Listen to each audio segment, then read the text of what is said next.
আজকের এই আন্তর্জাতিক নারী দিবসে এটি উদযাপন করার মতো দিবস, কিন্তু এই বাংলাদেশ আজ এই 25-24 সালের পরবর্তী বাস্তবতায় 25 সালে যে বাস্তবতায় উপনীত হয়েছে, বিশেষ করে সর্বশেষ সময়গুলোতে এই নারীদের প্রতি সহিংসতা, নির্যাতন যেভাবে বৃদ্ধি পেয়েছে এবং সারা দেশে ধর্ষণ সহ যে ধরনের নারীদের প্রতি সহিংসতা বৃদ্ধি পেয়েছে, আমরা সত্যিকার অর্থেই ক্ষুব্ধ, আমরা ব্যথিত। এবং সর্বশেষ এই মাগুরায় যে 8 বছর বয়সী যে শিশুকে অমানবিক পর্যায়ে ধর্ষণ করা হয়েছে, আমরা আমাদের হৃদয়ে রক্তক্ষরণ হয়েছে। আমরা শুধু স্পষ্টভাবে বলতে চাই, দৃষ্টান্তমূলক শাস্তি নিশ্চিত করতে হবে। শুধু নিশ্চিত করলেই শেষ হবে না, বাংলাদেশে আর কখনো এই ধরনের জন্য কোনো অপরাধ কোথাও সংঘটিত না হয়, সেই ব্যবস্থা, সেই আইন অবশ্যই জাতীয় সংসদে পাশ করতে হবে। এই ঈদে জামা জুতো অ্যাক্সেসরিজের ডিসকাউন্ট।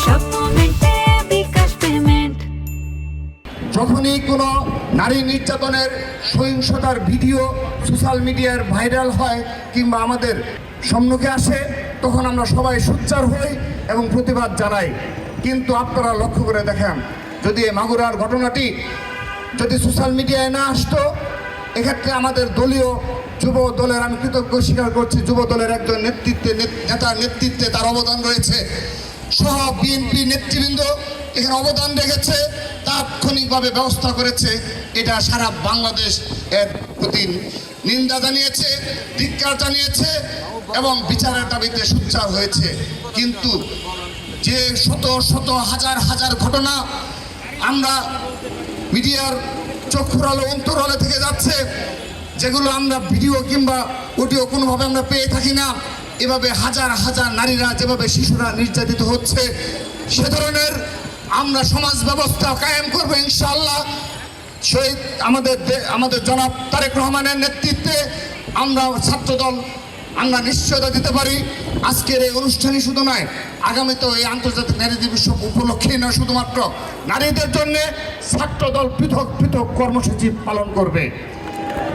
এবং আমরা বিশ্বাস করি, দৃঢ়ভাবে বিশ্বাস করি, জনাব তারেক রহমানের নেতৃত্বে আগামীতে বাংলাদেশে নারীর প্রতি যে সহিংসতা, শিশুদের প্রতি যে সহিংসতা, তার অবসান ঘটবে ইনশাআল্লাহ।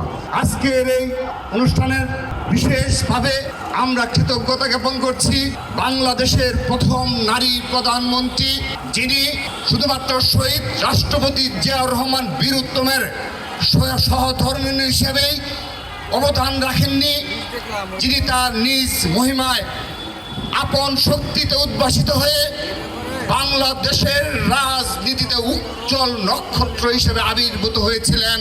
এই নারীদের অধিকার বাস্তবায়নে তার একক ভূমিকা আজ নারী সমাজ কৃতজ্ঞ চিত্তে স্মরণ করে আমরা আশাবাদ ব্যক্ত করছি, দেশ নেত্রী বেগম খালেদা জিয়া সুস্থ হয়ে বাংলাদেশে ফিরে আসবেন এবং আবারও তিনি তার জীবনের শেষ দিন পর্যন্ত এই নারীদের অধিকার বাস্তবায়নের সর্বাত্মক ভূমিকা পালন করার তৌফিক দান করবেন মহান রব্বুল আলামিন ইনশাআল্লাহ।